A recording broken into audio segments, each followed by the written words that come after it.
Well, good morning, everybody. It is such a pleasure to welcome Dr. Manos Antoninis to this dialogue of the International Education Policy Program and of the Global Education Innovation Initiative to discuss with us the latest Global Education Monitoring Report of UNESCO, which is focused on inclusion. Dr. Antoninis is the director of the Global Education Monitoring Report, the main tool used by the international development community to keep track on the progress made by the global education movement.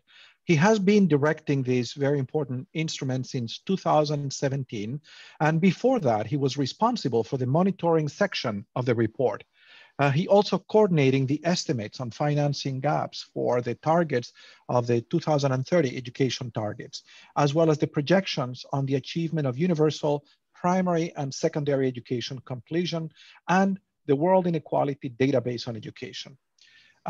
Before joining the Global Education Monitoring Report, Dr. Antoninis worked as a monitoring and evaluation expert in education sector projects, including projects in Bangladesh, in Western China, the evaluation of the Education for All Fast Track Initiative, the introduction of a monitoring report in Bangladesh, and a basic education capacity building program in 6 different states in Nigeria, an evaluation of an in-service teacher training program in Pakistan, and an analysis of the situation of children excluded from school in Indonesia. His doctorate in economics, focused on education, is from the University of Oxford. Dr. Antoninis, Manos, it is such a privilege to welcome you to this conversation of the International Education Policy Program. Over to you. Thank you, Fernando, and thank you to everyone who joined today. I don't know where to start. Maybe a quick word about the report itself. For those of you who may not really be very familiar with it, we are quite an unusual arrangement in the entire UN system. The report exists since 2002. And its objective is to monitor progress on education in the International Development Agenda. At the time, it was the Education for All goals. It was an unusual experiment because the team is editorially independent, but is hosted and published by UNESCO. So this rather bold initiative, which started in 2002, became internationally accepted. And in 2015, it was the countries themselves that decided to give the report a second lease of life, but this time a more official and formal one, to be the tool of the international community to monitor progress in the new development agenda, the Sustainable Development Goals, with particular focus on education in the SDGs and in particular SDG 4. So the report has every year a monitoring part, which monitors the 10 targets of the SDG 4 and also of finance-related issues. But it also has a theme that is selected by our International Advisory Board, a theme that, especially since 2015, with the agenda being now universal, it's no longer just an agenda for poor countries, but it's an agenda for all countries. It's a theme that tries to link the world from an education perspective to deal with issues of common interest. So the theme, as Fernando said, for our 2020 report was inclusion, and is inclusion in education, as we're still working on it. And we were caught, as everybody else, as you too, by the COVID crisis. But to some extent, despite the fact that we had to postpone by a couple of months because we were caught right in the middle of the crisis, it was also an opportunity because COVID-19 has also, as I will mention briefly in the slides, made it even more a powerful message that we should not forget the more disadvantaged in this effort to reach students all around the world. So I'm going to now share my screen for the presentation, which hopefully will take me no longer than 15 minutes in order to be able to also share discussion and questions that you may have. So starting, the most important message what this report tried to achieve is that in 2015, when the International Development Agenda was approved and agreed upon for the next 15 years, it included a commitment to inclusive education. That's in the title, in the formulation of SDG 4. However, it is fair to say that maybe not all countries were fully aware of what exactly they signed up to. So we try to give a bit of a perspective in what that actually means. In the report, we refer to inclusion first and foremost as a process that embraces diversity and helps build a sense of belonging in order to achieve social cohesion.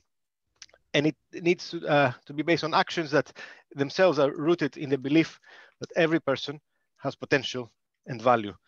It is about not discriminating against anyone. It's about not rejecting anyone. It is a process whereby the systems adjust to learners' needs and not the other way around. Now, we know very well, and that's why perhaps a confusion sometimes arises, that the case for inclusive education was championed by those who supported the right of people with disabilities. And it is thanks to them that the right to inclusive education was recognized in international law in the 2006 United Nations Convention on the Rights of People with Disabilities. Article 24 there specifically establishes the right to inclusive education. But even those supporters, immediately after that agreement was made, realized that inclusion is not really just about one group, because the mechanisms that exclude different people are actually more or less the same. It's about mindsets and mechanisms that generate discrimination, and those are really the same for all those excluded. That realization was only more formally formulated in 2016, a year after even SDG 4 was signed, when the United Nations Committee on the Rights of Persons with Disabilities issued its General Comment number 4 on the interpretation of Article 24. And it is there where this acknowledgement was made. Essentially, the message of the report is that every society needs to own up to its mechanisms that exclude and try to address them. That's a core message of the report that we would try to pass. The sad truth is that identity, background, and ability still dictate the education opportunities around the world. And a discussion of inclusion in education has to start from the fact that 258 million children, adolescents, and youth were out of school before COVID-19 crisis erupted. In 12 countries, with the latest high-quality data that we have, we know that children with disabilities are 2.5 times more likely never to go to school than their peers. Adolescent refugees are 3 times more likely to be out of secondary school. The world set a target for all to complete secondary school by 2030. But in at least 20 countries, not a single poor rural girl does. And among those who complete, for instance, lower secondary school, those who are richest are 2 times as likely to learn basic skills than the poorest. The World Bank has recently tried to emphasize the idea of halving learning poverty. This is a kind of a softening of the international commitment to essentially eliminate learning poverty by 2030. But it's very important to realize that this problem cannot be resolved just with technical solutions to teach children how to read, because it requires thinking about how students experience school life and their well-being. Because stigma, stereotypes, and discrimination mean that millions of children are alienated inside classrooms and are therefore less likely to progress through education. LGBTI students in the United States are 3 times more likely to stay at home because they feel unsafe at school. Grade 4 students who are not learning in their home language are 34% less likely to learn basic reading skills. COVID-19 has, of course, added a new layer of complexity. Many online solutions to learning continuity have been introduced, and they have been really inspiring in many ways, but we know for sure that they only offer a partial substitute for the education experience. Disadvantaged students have been the least likely to benefit because they lacked often the right device, sometimes even electricity, internet connection, or home environment. Teachers lost contact with 8% of their students in France in the first days after the crisis started. In even the United States, 1/3 of upper secondary school students in the Los Angeles Education Authority were actually not in contact with their teachers. But if we think in truly global terms, I'll go get him, okay? well, such opportunities really have been the exception. Only 12% of households in the least developed countries have internet access at home, and even low-tech solutions sometimes are not working. Right. Among the poorest in Ethiopia, only 7% have a radio. None owns a television. The report highlighted that 40% of the low and lower middle income countries did not target, had taken basically no measures to target disadvantaged learners while schools were closed. And for those hundreds of millions of students, one estimate based on a joint UNESCO UNICEF World Bank survey says that more than 450 million students, but that's even a low estimate. Basically, for all of them, learning stopped. And some may not even go back to school, especially if their family has been plunged deeper into poverty as a result of this crisis. There's one overarching recommendation, as you probably already heard me saying in the beginning. Essentially, inclusion cannot be achieved if it is seen as an inconvenience or if people harbor the belief that children's capacity to learn is fixed. The report therefore calls on all countries to widen the understanding of inclusive education to encompass all learners, regardless of background, identity, or ability. The report is for everyone and refers to all countries. It refers to the albinos in sub-Saharan Africa, the stateless in Arab countries, the Roma in Europe, the displaced Rohingya in Asia, the Afro-descendants in Latin America. Yet many governments do not base their laws and policies on this principle. The report found that 68% of countries have a definition of inclusive education, and of those, only 57% have definitions that cover multiple marginalized groups. In a quarter of countries, the definition of inclusive education only refers to people with disabilities or special education needs. And interventions should be really coherent from early childhood to adulthood. Inclusion, and I'm now taking you essentially through the 10 recommendations of the report, is not necessarily costly by definition, because some simple gestures and ways to manage a classroom cost nothing and yet can make a huge difference to how students might feel. Still, efforts need to be made to ensure that we get equity and inclusion right through appropriate funding mechanisms. There are two parts to this story. First, education ministries tend to allocate general funding to local authorities or schools on an equal basis. This is politically simpler, but it does not take into account the disadvantage that some are facing. Second, education ministries need to think how not only their budget, but also how the budget of other ministries can help target students and families most in need. For example, social protection programs in Latin America have increased education attainment by up to 1.5 years in recent decades. There is no ideal funding mechanism, and there is a lot of controversy. Countries vary in history, in their understanding of inclusive education, in their levels of decentralization. But some countries, and also that also includes some states within the United States, are moving away from assigning funding to each and every type of need, which may inflate the number of students identified with these needs. There is also one other dimension of financing inclusive education. The overall objective is to ensure that all children attend their local school and receive the support they need in that school. But laws in 25% of countries still call for students with disabilities to be educated in separate settings. Another 48% of these laws call for at least partial segregation. So moving from where we're now to where we would like to be that means with systems that cater for every learner's needs, including those with severe disabilities, it's not a very easy thing, because in many ways it's a planning and management challenge. A legacy of segregation means that human and material resources to support diversity have been concentrated in a few places and are unequally distributed. So mechanisms and incentives are needed to share specialist resources and ensure that such expertise supports all mainstream schools. Parents and communities, in turn, may not believe themselves that inclusion is possible or even desirable. Some 15% of parents in Germany, as many as 59% of parents in Hong Kong, fear that children with disabilities would disrupt other students' learning. Many parents prefer the feeling of familiarity on exclusivity that some schools are offering. School choice often exacerbates a tendency to self-segregate. The report refers to several examples, for instance, in Chile by income, in Denmark between natives and migrants, in Lebanon along sectarian lines, in Malaysia by ethnicity.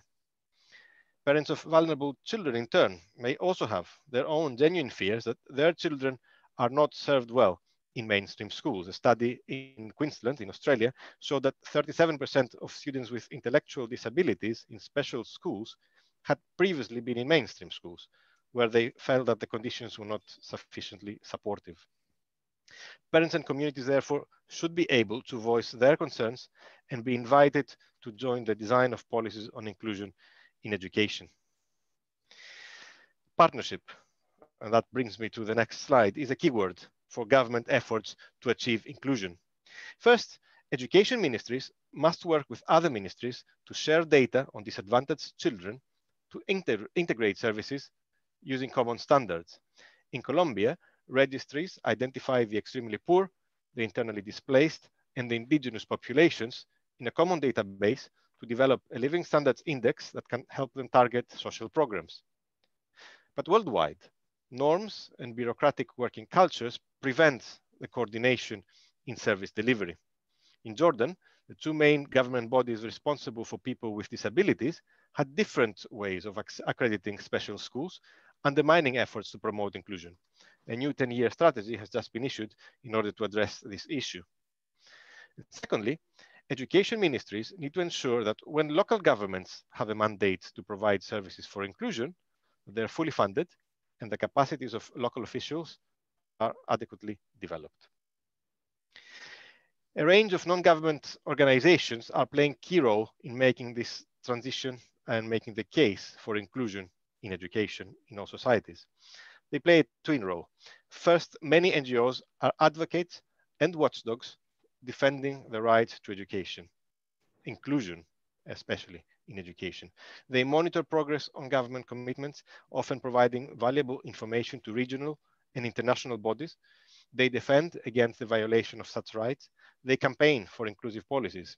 In Armenia, an NGO campaign resulted in a government decision to roll out inclusive education nationally by 2025. Governments therefore should create conditions that allow NGOs to play such roles. At the same time, and secondly, these organizations provide often education services, whether on government contracts or on their own initiative. They support groups that governments sometimes do not reach, such as street children, or they offer alternative, sometimes non-formal, and second chance programs. The government of Afghanistan, for instance, supports community-based education, which has been critical for reaching girls in rural areas. However, governments should ensure that NGOs, when they provide education, they provide services that actually lead to inclusion, meet standards, and are aligned with national policy, which is not always the case. The powerful concept of universal design refers, generally speaking, to making products and services usable for all people. In education, it has been associated with accessible school buildings and flexible learning environments. But this idea of flexibility can be also seen more and more widely. All students should be able to learn from the same flexible and accessible curricula. Yet many countries modify their curricula to exclude or separate. Just think, for instance, of special curricula for students with disabilities, pushing lower achievers into slower education tracks, placing refugees in parallel systems, for instance, among Burundian and Congolese refugees in Tanzania. Textbooks can also exclude by perpetuating stereotypes through omission or misrepresentation. Only 24% of text and images in secondary school textbooks were of women in the Punjab province of Pakistan. These are not easy issues for any country. There are political challenges regarding the kind of society that people aspire to achieve through education. Assessment, I should also add, is another issue. It should allow, in principle, students to demonstrate their learning in a variety of ways. Unfortunately, it is often a mechanism that forces weak students to leave school early and not a tool to improve their learning. Around a quarter of teachers in middle and high-income countries report a high need for professional development on teaching students with special needs. But teachers, and that's a key message of the report, should not be taught inclusive practices as a specialist topic. That should be the core of their education. For example, in New Brunswick, Canada, a quarter of all teachers, that is a very large percentage, were trained to support students with autism spectrum disorders. Teachers are not immune to social biases either. Their education needs to tackle entrenched views of some students as unable to learn. The report refers to feedback from teachers in the United States, where 31% believe that inequality was mainly due to African Americans lacking the willpower to pull themselves out of poverty. In Sao Paulo, Brazil, grade 8 mathematics students were more likely to give white students a passing grade than to their equally proficient and well-behaved black classmates. Head teachers should communicate an inclusive school ethos, but there is very little training for that. The teaching body should also reflect social diversity. In India, the share of scheduled castes in the teaching profession has increased, but still remains below average. What data are collected and how they're used determines whether inclusion is served. Identifying groups that are disadvantaged helps make them visible and helps also to prompt action. But doing so also risks reducing these children to labels, which can be self-fulfilling.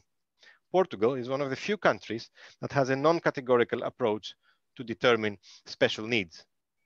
Censuses and surveys are key and of particular importance, especially for our work, to monitor outcomes at population level. Gaps do remain. Since 2015, 41% of countries have not had a publicly available household survey to help disaggregate education data. And they're also not without their own problems. Formulating questions in such surveys and censuses on nationality, on ethnicity, religion, sexual orientation, or gender identity can touch on sensitive personal information, be intrusive, and trigger persecution fears. But progress has been made. Kenya added new ethnic group categories, as well as intersex as a gender option in its 2019 census. Measurement of disability has improved dramatically, has caught up with the times through the Washington Group's questions and the child functioning module. But large discrepancies remain around the world on such issues.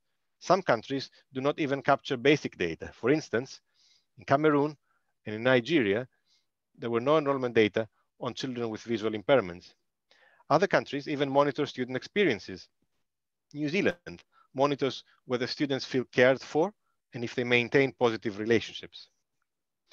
I'm going to close my presentation with 3 tools that we have available on our website that I think for any student of comparative international education would be probably very good resources. And if you haven't had a chance to come across them, I would invite you to take a look. First of all, the resource that was actually launched on the day of the launch of the report and which actually corresponds to our last recommendation. Inclusion, as I mentioned, is first and foremost a process. It's a process through which everyone can learn from each other because every country has its own challenges and there are very different ways. There's not a single way to achieve inclusion. So what we did for this report as a first step, because this is something that we will continue doing, is to compile profiles of countries all around the world, except for Europe, for a reason I can explain, of how their laws and policies are geared to support inclusion in education. You probably heard me that we have not only listed these profiles on our website, which is called Peer, because its purpose is precisely to help promote peer learning between countries at sub-regional and regional level. We have also tried to summarize some of that information, and you probably heard me earlier referring to some of these summary statistics that we have tried to extract from this analysis of 160 countries. We will be continuing, and the purpose we're doing that is we want our analysis to be much better informed and also to fulfill the second mandate of the report, which is not only to monitor the indicators, but also to monitor the implementation of national and international strategies designed and envisaged to support the achievement of SDG 4. So you can go to the website educationprofiles.org, where you can see that. We will be adding new layers, usually on the theme of the report. So we have a second layer that comes out of the inclusion report. Its focus is on financing policies to promote equity in education. We will be launching that with a policy paper in early next year. And then we will be complementing that with the profiles on the reports that will come out in a year from now, our 2021-22 report on the role of non-state actors in education, where we will be documenting policies on regulating private education. The second tool, which we launched early this year, was a kind of long-term promise to our readership for almost 20 years now. The report has been followed closely in terms of the statistics and the graphs that it produces. But nevertheless, these graphs have always been quite static, because they were always only available on print. So you could go to the statistical tables, or you could see a few graphs, but you never had a choice. You had to take the menu that we were making available to our readers. In January, on International Education Day, we launched this essentially complement to our monitoring part of the report, to which I didn't refer today, but all the analysis of the 10 targets, where basically we have 5 narratives on 5 core issues of education: access, essentially, and completion, equity, learning, quality, and finance, where you can scroll and see an interactive narrative with interactive graphs that allow you to focus on what we think are the most essential issues in international education today, and also with the possibility to monitor trends over time and to make comparisons between the countries you might want to compare. So we strongly invite you. Also, you can link to the SDG4 monitoring framework and the UIS data set that underpins much of the analysis. Finally, a website that essentially is celebrating its 10-year anniversary.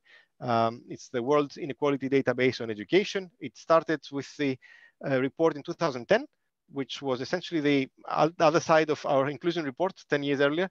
It was focusing on marginalization in education.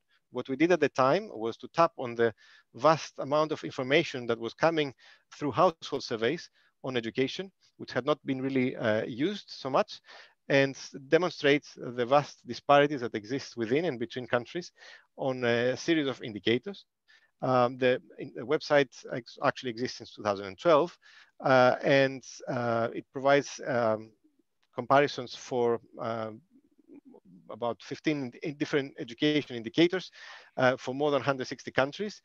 And since 2019, we're now launching this website together with the UNESCO Institute for Statistics, which is the organization of the UN that has the mandate to report data on education. So now we're jointly developing this site.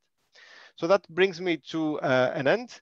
I'm just going to close by saying that, of course, this is not the end of our reporting cycle. We're still working on producing some additional materials. Every report is accompanied by its youth edition, which you can also access, its gender edition, which we launched about a month ago, but also a new series that we started with the last cycle of regional reports. So in about 2 weeks' time, we will be launching the first regional report on inclusion on Latin America and the Caribbean, which contains fresh material based on numerous country case studies on different groups. And in early 2021, we will be launching our report on inclusion in Central and Eastern Europe, the Caucasus, and Central Asia. Each region has its own particularities. Latin America remains to this date the most unequal region, so it had the particular interest for us to address the theme of inclusion. The former transition countries have had a particular history of exclusion in education, of segregation, from which they are only now slowly emerging. And therefore, we felt it was really worth us drawing attention to the good examples and those countries that still need to make progress. Both regional reports are done in partnership with regional organizations, but I can say more of that later if you want. At this stage, I'm going to stop sharing and invite you to ask questions, and thank you very much for your attention. Manos, thank you so much for this wonderful presentation. So why don't you raise your hand so that that we can call on you. I would ask you to introduce yourselves. Keep in mind that we are recording this education dialogue of the International Education Policy Program, and it will be publicly shared. So raise your hand, and then go ahead, Gustavo. Tell us a bit about who you are so that Manos has a context for your question.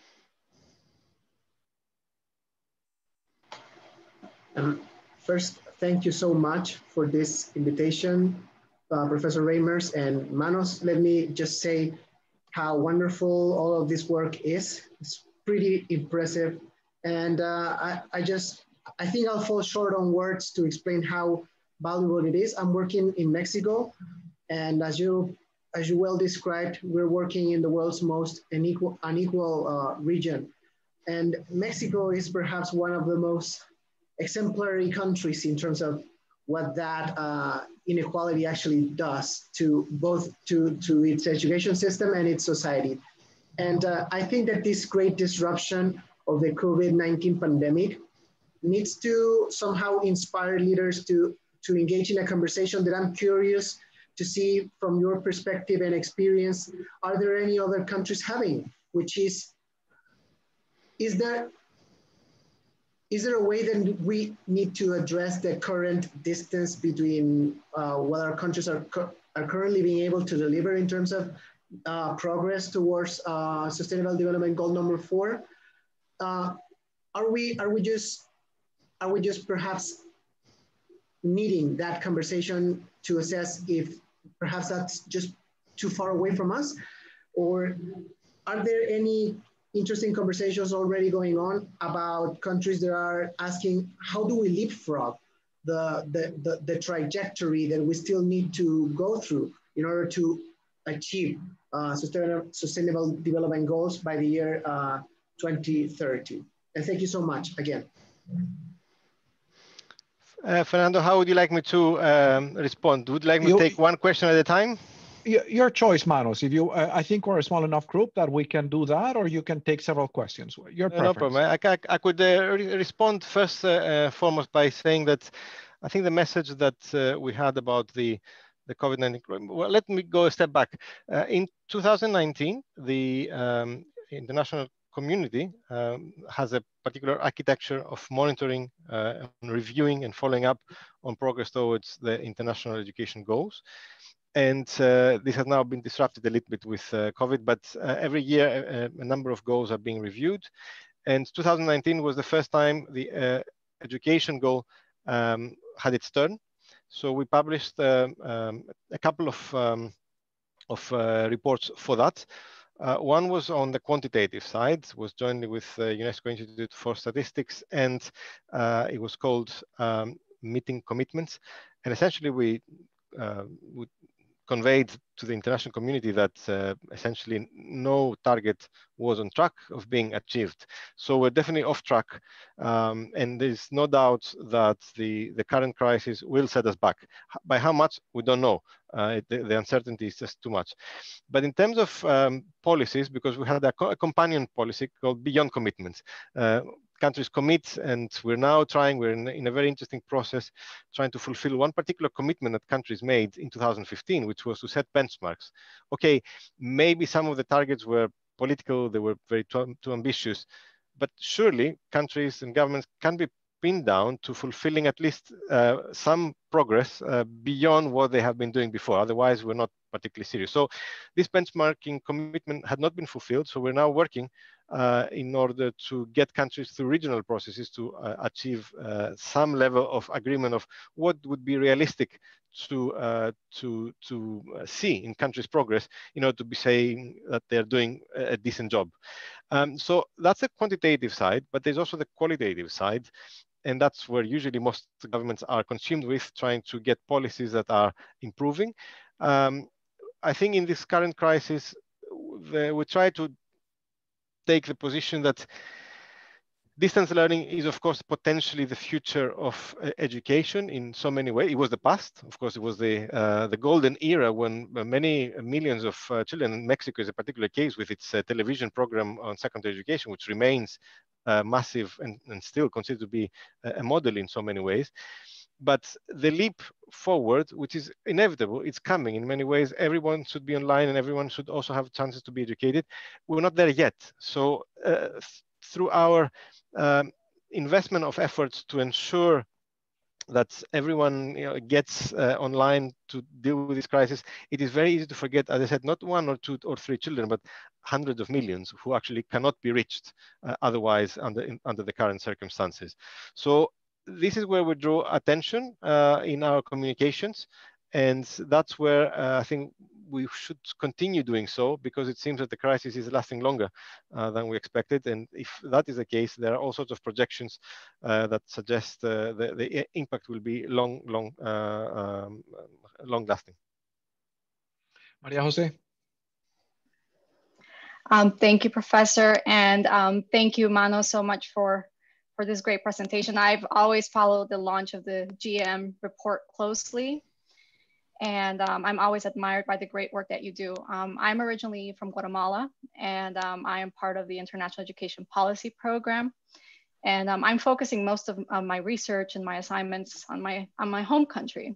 And something that comes up a lot is the lack of indicators to measure inclusion or exclusion. And how would you convince ministries of education that they need to set up these indicators? Because many of them see it as a way to show maybe the inefficiencies. So not all of them are willing to have this information out in public. So I don't know if you have, what would you recommend for us as advisors to a Ministry of Education to convince them why it's good to keep track of inclusion? I mean, Guatemala, of course, has a troubled record in so many ways, but has also seen better days recently. There has been some effort over the years to make up for lost time, let's say. And I think also our regional report does mention some examples of commitment, for example, to indigenous groups, to their languages, to make them part of education. So it's definitely an example worth mentioning. However, that also at the same time suggests that it is very difficult to have inclusion indicators that apply across the board because every country has such different contexts in order to be able to say something meaningful. Having said that, what we try to do, you probably heard me saying, there are some indicators, at least cross-national ones.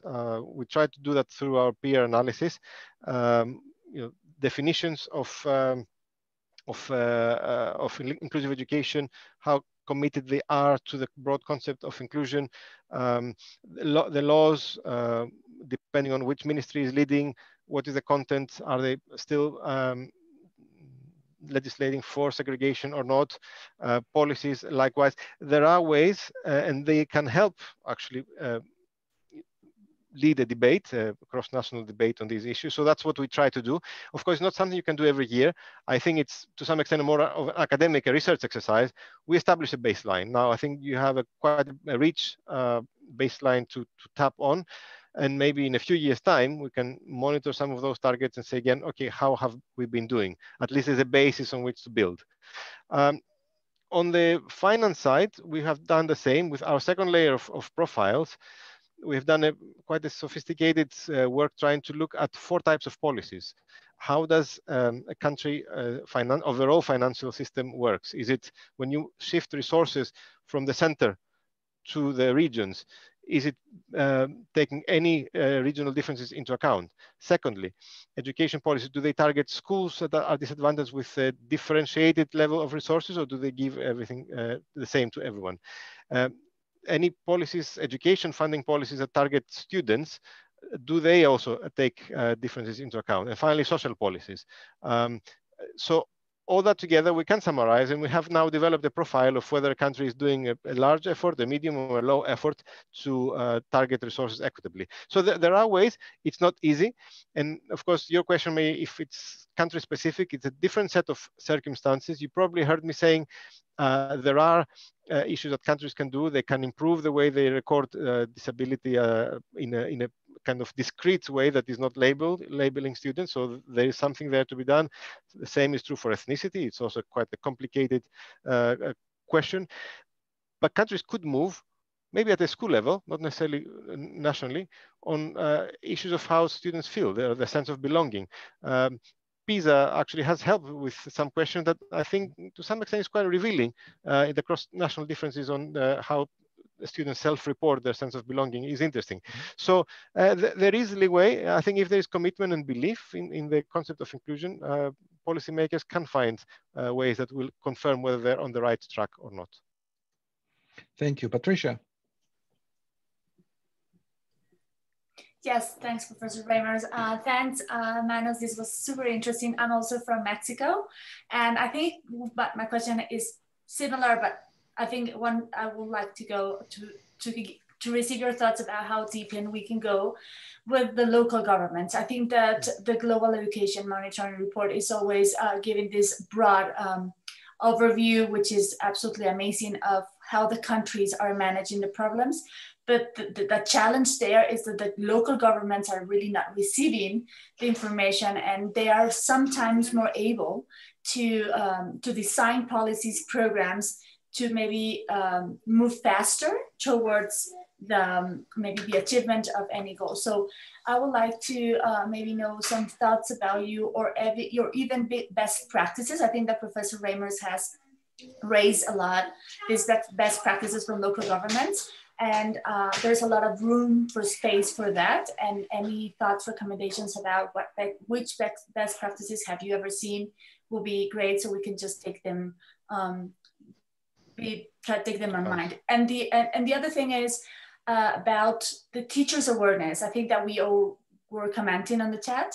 And how would you suggest us to develop communication process to make teachers more aware of inclusion in their classroom agenda and in their daily practice? So yeah, those are my questions. And many thanks again for your presentation.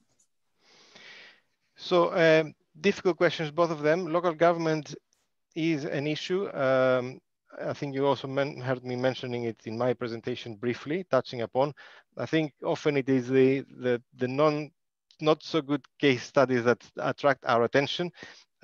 We mentioned, for example, the case of Indonesia, where there has been extensive decentralization with generally good intent, but ultimately the finding is that it leaves too much to local governments themselves. In that case, I think it's districts in Indonesia or municipalities. Somehow they cannot deliver because they cannot raise, the poorest communities cannot raise enough resources, and therefore the gaps between them actually keep increasing. So decentralization has the opposite effect. I think we also have some examples from Argentina, where there are some policies there to reallocate resources, which is in the right direction, but they're not, let's say, bold enough, and that ends up not having a particularly strong impact on the resources available.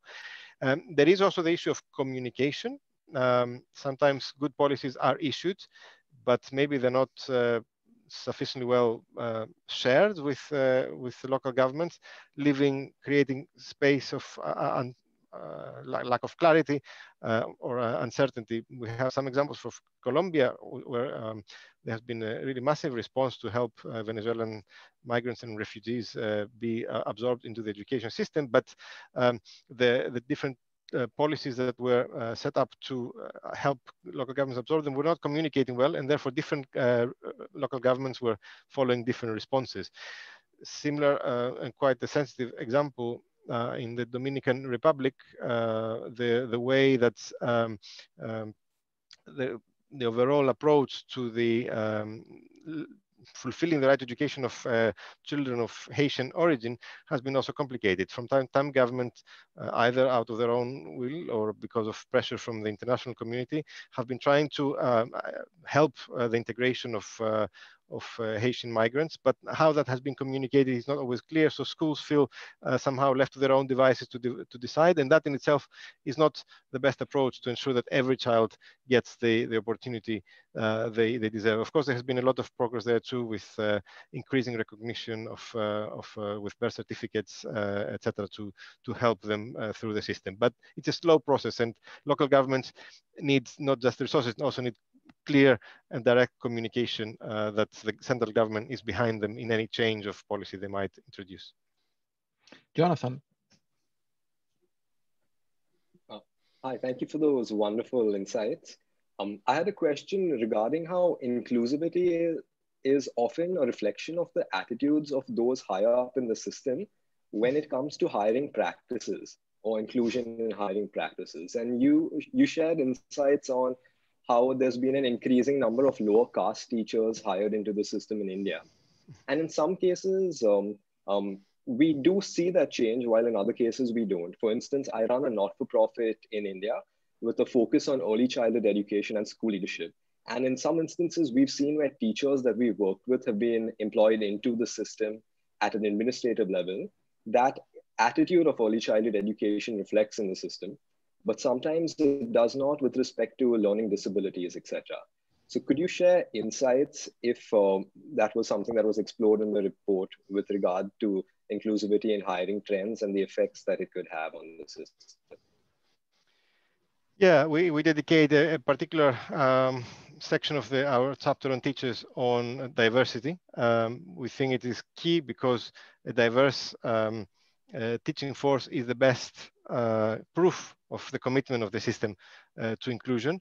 It is, of course, difficult because often particular groups have been historically marginalized from education systems, from their own education, and therefore, if you apply strictly meritocratic criteria, they might be less likely to get hired in the first place. We often find that, I would say, maybe to turn the argument on its head, even outright discrimination against groups. For instance, we have some example on practices in Afghanistan, which, although a champion of community education, which has really been instrumental in turning the tide, at the same time, decisions to hire teachers have often been a bit obscure, and there are allegations that certain groups are being privileged over others, including between male and female teachers, which creates a problem and does not allow for a faster progress in teaching profession being as diverse as it should be. Now, there are, of course, in that sense, tools to do that, affirmative action tools that can start at various levels. We know the particular example of Brazil, which has been practicing affirmative action for enrollment of students from less advantaged groups in public universities. Of course, it's a hugely controversial issue. I think you're more experts than me on how these issues are addressed in the United States, but there is proof that definitely in certain cases they work, because in itself inclusion is a principle.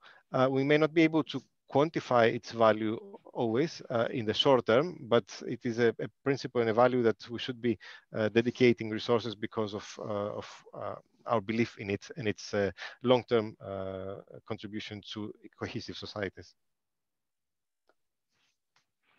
Do we have other questions? I have a meta question. Manos, this was wonderful. When you look at the history of education and you go back 70 years, it's clear that in the 1950s, 60s, 70s, there was a very strong commitment around the world to creating global efforts, to advancing global collaboration as a way to advance the right to education. And the Global Monitoring Report is an example of such global public good, which is both a product, but more importantly, an element in a process of essentially animating global solidarity. But we're living at a time when the commitment to cosmopolitan efforts of this sort is waning in some places. And there are growing groups that are very antagonistic to the idea that we should have supranational institutions essentially animating what governments could do with respect to the right to education. I mean, to give you an example, today the OECD is releasing the last installment of the PISA report. Hugely important because it is evaluating the commitment of young people to the basic idea that everyone has the same rights, the commitment to the environment. And sadly, we have no data from the United States because the United States government decided that even though this government participates in PISA, on this particular issue, we did not want to participate. So we have no way of knowing whether American children are more or less commitment to the idea of universal human rights as a result of a decision of the United States government to not know, to keep us in the dark in that respect. What has been your experience as someone who is participating in many conversations with these wonderful resources that you're developing, that you're leading, with respect to how receptive governments are? Do you sense some of the pushback? Do you, in the contrary, sense that there is a very strong commitment to this global solidarity to advance inclusion? Does that make sense? It does. It speaks to my heart. um, it's true that multilateralism is under a lot of pressure, and I think that maybe the particular example you use about PISA has its own special characteristics. I think many countries at least did agree. I know that there was a lot of debate behind the content of that particular module. It's actually ironic that to some extent some potential participating countries criticized it in the beginning because they felt it may have been a little bit too America-centric as a tool in the beginning. So it's a bit ironic that the United States might have decided not to take part in it.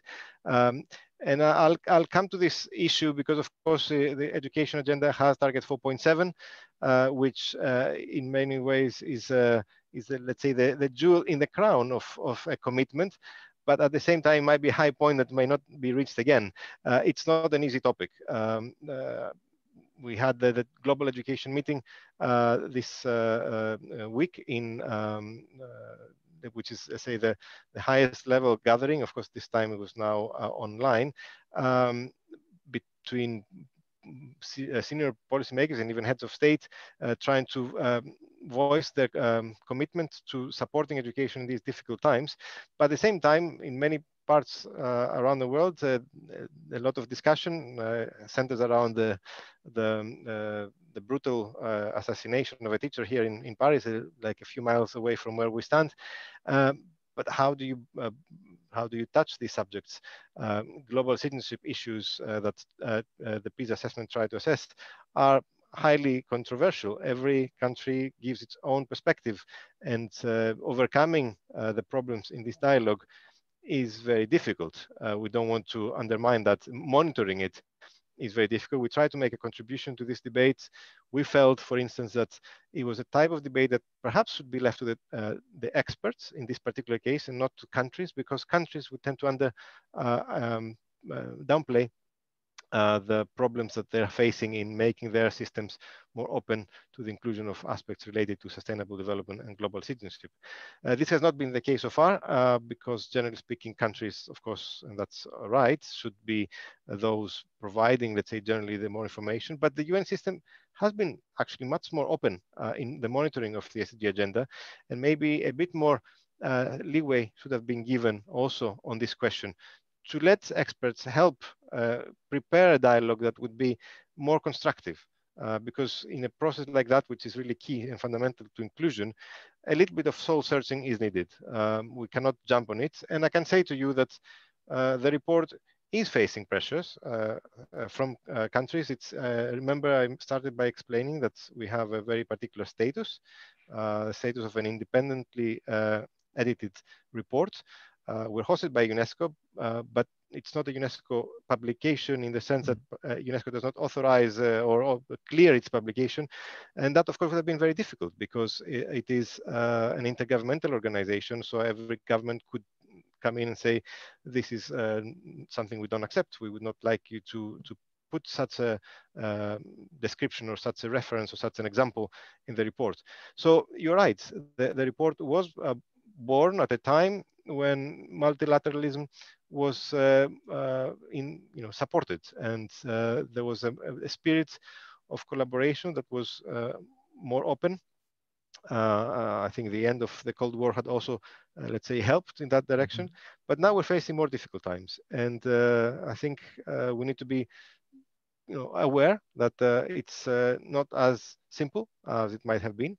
And we also need the support of definitely the academic community in keeping this tradition, which we feel, I mean, not every tradition is necessarily something we need to stick with, but it does have a purpose, a very valid purpose and very special purpose that we need to protect.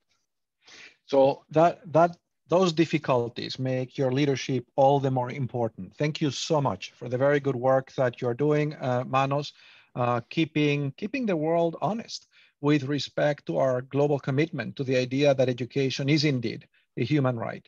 And thank you so very much for spending time with us today, sharing your knowledge and this new report. We're very, very grateful.